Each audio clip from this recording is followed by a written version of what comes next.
Alright, goals for this episode are to go a little bit faster and say less. Let's go straight from the top. We start off with Bran, who is having a vision of young Lyanna, young...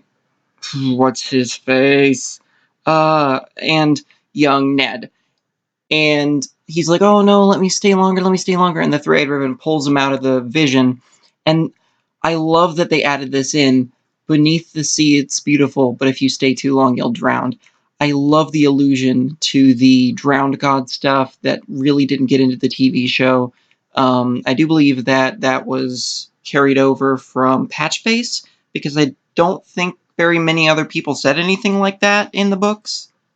Okay, then we see... oh, right, and we get to the girl whose name I keep forgetting. That's with Bran, and they're like, oh no, you're gonna be useful eventually when the time comes. So we go down to the wall. Jon's dead, still. Everybody's about to fight I guess, the rest of the Night's Watch. And then the wildlings show up, and the wildlings are like, yeah, no, don't, because we have a giant, and you're screwed if you try to fight us. And they already have seen this giant. They've already, everything, and they're just like, yeah, we're just going to put down our weapons now, bye. And no fight happens, which I absolutely love. Then I said, and then we get to, if I remember correctly, we go to Cersei and Jaime's storyline in King's Landing. Which I guess is also Tommen's storyline and the Faith storyline and all that other stuff. We get... I keep saying, we get to that. Not a whole lot happens, except we do see, a bit of reconciliation between Tommen and his mom. We do see a little bit of character development with Tommen. We do see Marcella's funeral and the Faith being the Faith. And it does look like there's going to be something that happens there eventually. And the Mountain is definitely even worse than he used to be, I think. He's going around and just murdering everybody who even says anything slightly bad about Cersei. Although, to be fair, dude that was talk about that wasn't exactly the best dude. So, moving on to Meereen, where we have Tyrion, of course, straight from the trailer, I drink and I know things, and he starts going on. I love how they do this. Like, when he's drunk, he can recover knowledge more or something.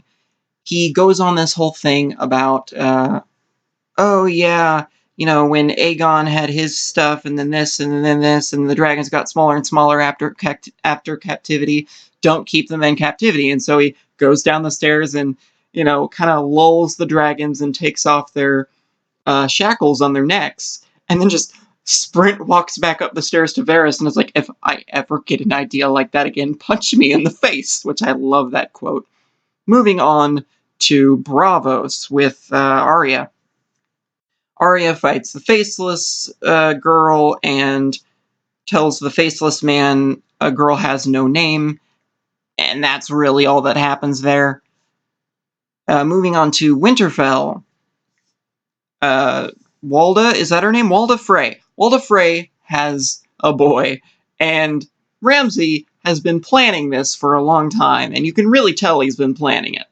Because the instant it happens, he's like, oh no, it's great, for you, Dad. And he's like, oh, you'll always be my firstborn. He's like, oh, that means a lot to me. Stab. Death.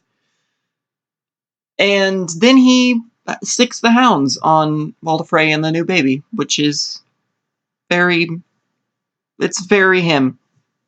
Then we move on a little bit north to Brienne and Sansa and Theon. Theon is leaving to go to the Iron Islands because he doesn't want to confront Jon Snow after what he did. Sansa and Brienne are going north so that they can get Sansa somewhere safe, which little do they know it's not safe at all, especially with winter coming.